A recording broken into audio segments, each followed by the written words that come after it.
Hola niños y niñas, ¿cómo están? Este video se los vamos a hacer para presentarles un poquito lo que fue el año anterior y poder recordar para así avanzar en este nuevo año que se viene un poquito más fácil que el anterior, supongo y espero.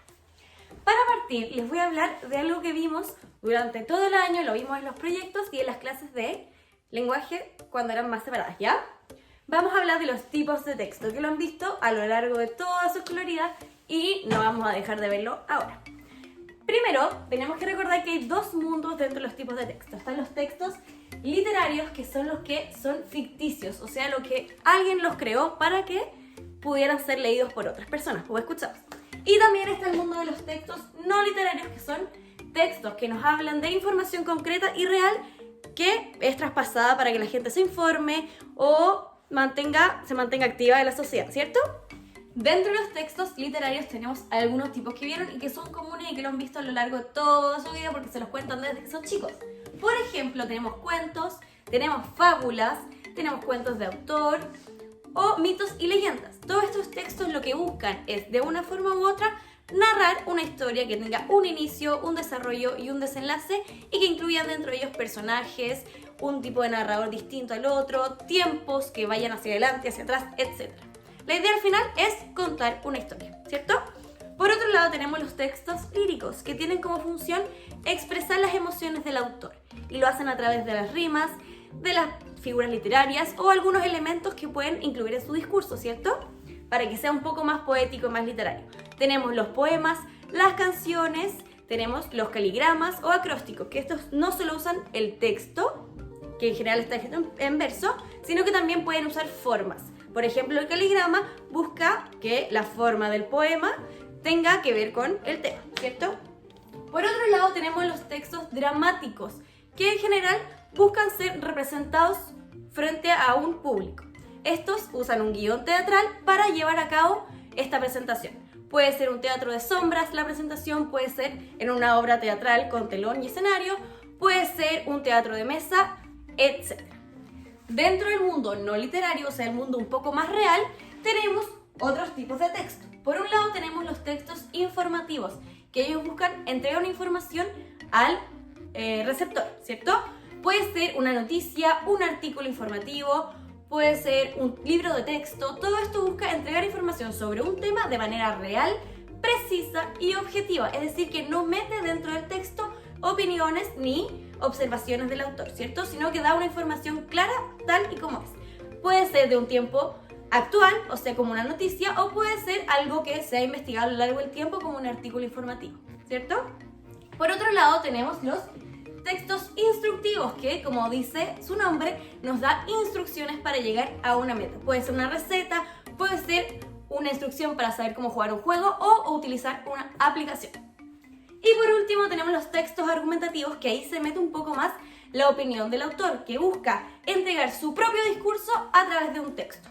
Este puede ser oral, dando por ejemplo un discurso presidencial, o puede ser en un debate que yo discuto mi idea contra otra, o puede ser también en la publicidad, que ahí lo vemos un poco más visual o escrito.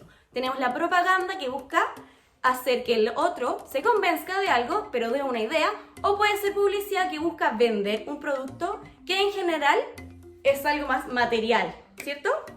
Esos son los tipos de texto y a lo largo del tiempo vamos a introducirnos un poco más en cada uno de ellos. Este es solo un recordatorio. Un segundo tema que vamos a repasar dentro de estas cápsulas es las categorías gramaticales o tipos de palabras que nosotros incluimos en nuestro discurso oral o escrito.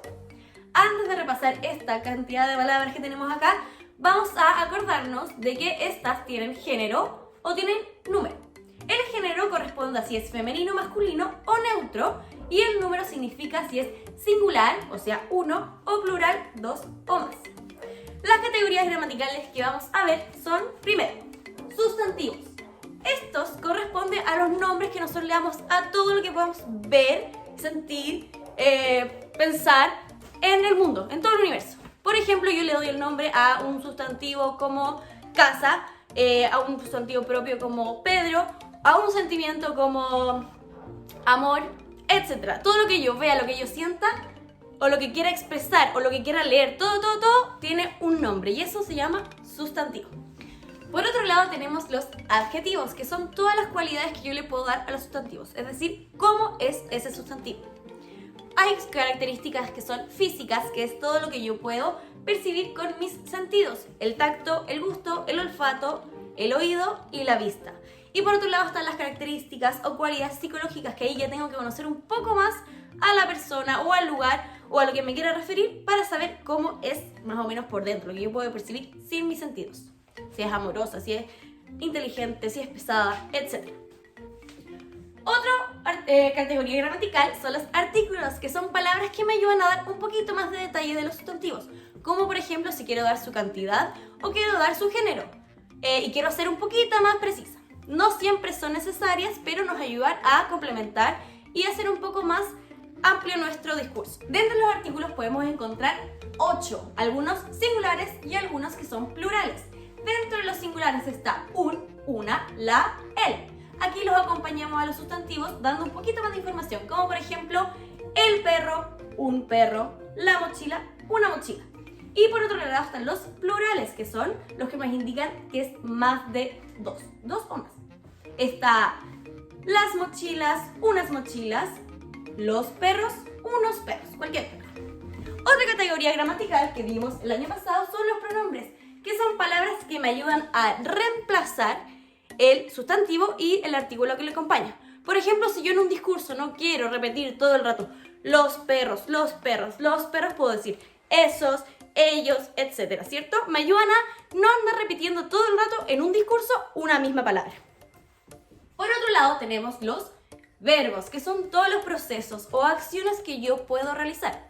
Algunos los puedo observar, como por ejemplo caminar, y hay otros que no puedo observar, como por ejemplo pensar, amar o sentir, ¿cierto? Son todos los procesos que yo puedo hacer, que un animal puede hacer, que un objeto puede hacer, ¿cierto? Y por último tenemos los adverbios, que nos indican cómo se hace cierta acción o cierto proceso, ¿cierto? Nos dicen que puede ser rápidamente, lentamente, y acompañan a este tipo de palabra que vimos que eran los verbos. Eso era todo por esta cápsula. Espero les haya quedado un poquito claro lo que vimos el año anterior, para que lo hagamos con todo lo que se pueda y seguir estudiando. Nos vemos en la siguiente cápsula.